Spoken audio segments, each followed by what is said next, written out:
পরিণীতা ধারাবাহিকে আমরা দেখেছিলাম আশুতোষ বসুর অবস্থা সংকটজনক। ডাক্তারবাবুরা অপারেশন করেছেন ঠিক কথা, কিন্তু উনি রেসপন্স করছেন না।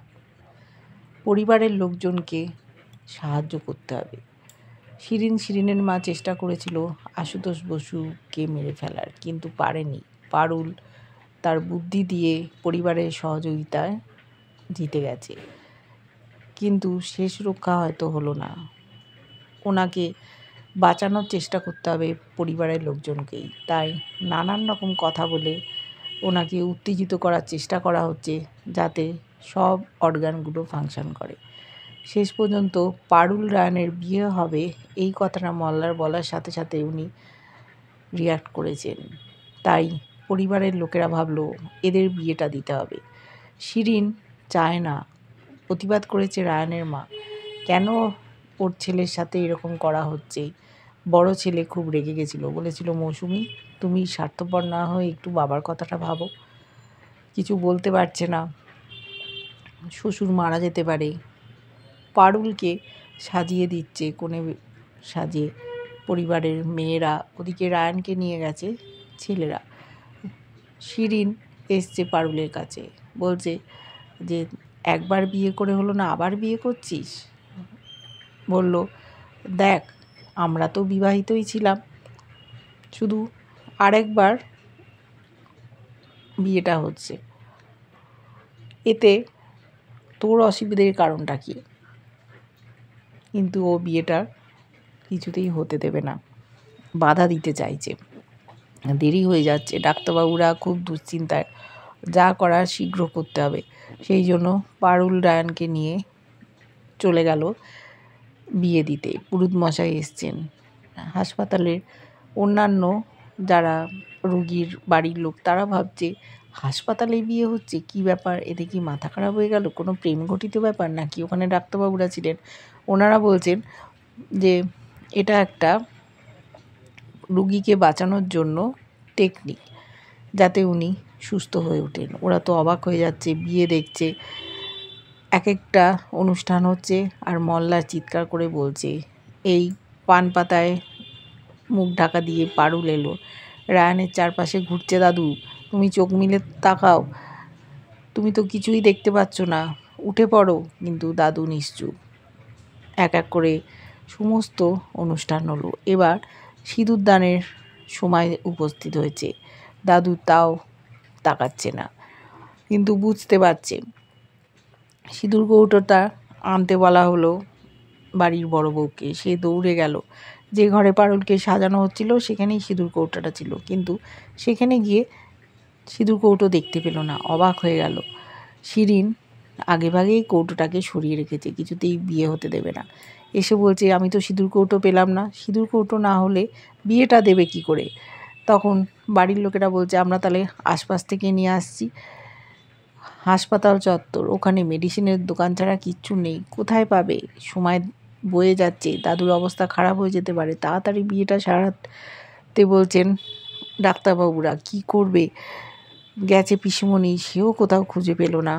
ওরা কান্নায় ভেঙে পড়ছে, আর বেশিক্ষণ সময় দেওয়া যাবে না, হয়তো দাদুকে বাঁচানো গেল না। রায়ানও উত্তেজিত। ওদিকে শিরিন মনে মনে খুব খুশি হয়েছে, ভাবছে এই একটা ছোট্ট জিনিস যার খেয়াল ওরা রাখেনি, এটা সরিয়ে দিতেই আশুতোষ বসুও শেষ হয়ে যাবে, এদিকে পারুল রায়ানের বিয়েটাও হবে না। ও এত আনন্দ পাচ্ছে, ওর ভাবছে ওর মাকে বলবে ও কাজটা করে দেখিয়েছে। কিন্তু হেরে যাওয়ার উপায় নেই। পারুলের চোখে জল, সবার চোখে জল, হয়তো শেষ রক্ষা করা গেল না। সেই সময় দেখেছি রায়ান নিজেরা আঙুলটা কেটে ফেললো, কেটে ফেলে সেই রক্ত দিয়ে সিঁদুর পরিয়ে দিল। সবাই অবাক হয়ে রায়ানের দিকে তাকাচ্ছে, রায়ান এটা কী করলো?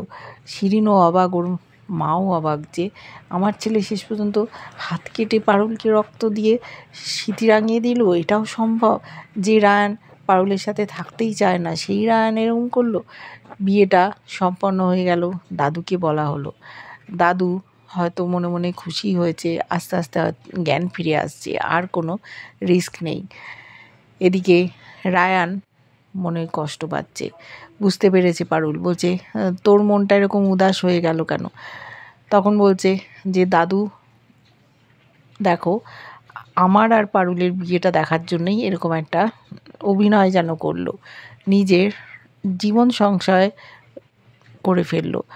আর আমিও দাদু তোমার নাতি, তুমি ভেবো না আমি পারুলকে বিয়ে করে নিয়েছি বলে সারা জীবন ওর সঙ্গে থাকবো, আমিও ওর শেষ দেখে ছাড়বো।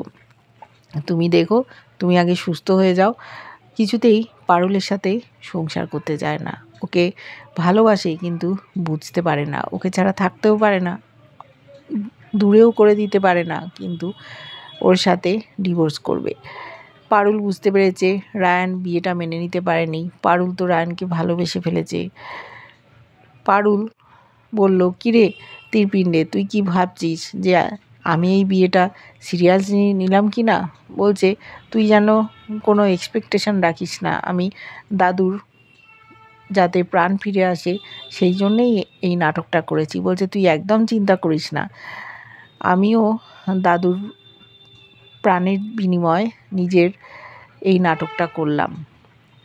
দাদু সুস্থ হয়ে যা, তারপরে কোনো একটা সময় আমরা যেরকম ডিভোর্স দেবো ভেবেছিলাম সেই কাজটাই করব, তুই আনন্দে থাক। হ্যাঁ, আমি কোনো এক্সপেকটেশন রাখি না। আর প্রথমবার যে বিয়ে করেছিলি তখনও তুই বাধ্য হয়ে করেছিলি, এবারও তুই বাধ্য হয়ে করেছিস, তুই তাই চিন্তা করিস না। ও সিঁদুর পরিয়েছে হাতের রক্ত দিয়ে, তাই বলল, দেখ ইমোশনালি এইসব তুই একেবারেই ভাববি না, কোনো উপায় ছিল না, তাই আমি হাতে রক্ত দিয়ে তোকে সিঁদুর পরিয়েছি। বলল, না রে, আমি কি এতটাই বোকা? তুই যেদিন মন থেকে আমাকে সিঁদুর পরাবি সেই বিয়েটাই আমি আসল বলে মনে করব, এছাড়া আমি এগুলোকে নাটক বলেই মনে করছি, তুই একেবারে নিশ্চিন্তে থাক। রায়ান মনে মনে খুশি হলো, ওখান থেকে চলে গেল। যে পারুল এটাকে সত্যি বিয়ে মনে করেনি, দুবারই যেন মিথ্যে বিয়ে, এটাই ওরা মনে করলো। কিন্তু পারুল মনে মনে কষ্ট পাচ্ছে, বারবার ও এরকম ধোঁকা খাচ্ছে, বুঝতে পারছে রায়ান ওর সাথে থাকতে চায় না, কিন্তু দাদুর প্রাণের কাছে কোনো কিছুই কোনো মূল্য পায় না, অর্থহীন, সেই জন্য ও বিয়েটা করতে রাজি হয়েছে। এদিকে শিরিন খুব রেগে গেছে, আবার বিয়ে হয়ে গেল, এদিকে ভালোবাসেও রায়ানকে, কিন্তু বিয়ে করছে দেখো রায়ান বারবার পারুলকে, দুবার বিয়ে করে ফেললো, আর ওর কথা একবারও মনে করে না, ওর দিকে ফিরে তাকায় না। কেন এরকম হলো? আশুতোষ বসু ও দিব্যি বেঁচে গেল, এদের যেন কই মাছের জান, যেমন পারুল তেমন আশুতোষ বসুর। আশুতোষ বসু যদি বেঁচে যায় তখন কি হবে? দেখেছি ডাক্তারবাবুরা খুব খুশি হয়েছেন, ওনার জ্ঞান ফিরে আসছে, কিন্তু একটাই সমস্যা যে ওনার ডান দিকটা প্যারালিসিস হয়ে গেছে, উনি হয়তো আর হাঁটাচলা করতে পারবেন না। ওদের সবার চোখে জল, কি হবে দাদুর, সেই নিয়ে খুব চিন্তায়। এরপরে কি হয় দেখতে থাকবো। কেমন লাগছে ধারাবাহিকটা জানিও, ভালো লাগলে লাইক কমেন্ট সাবস্ক্রাইব করে যারা ফেসবুক পেজ থেকে দেখছো ফলো করে সাথে থেকো।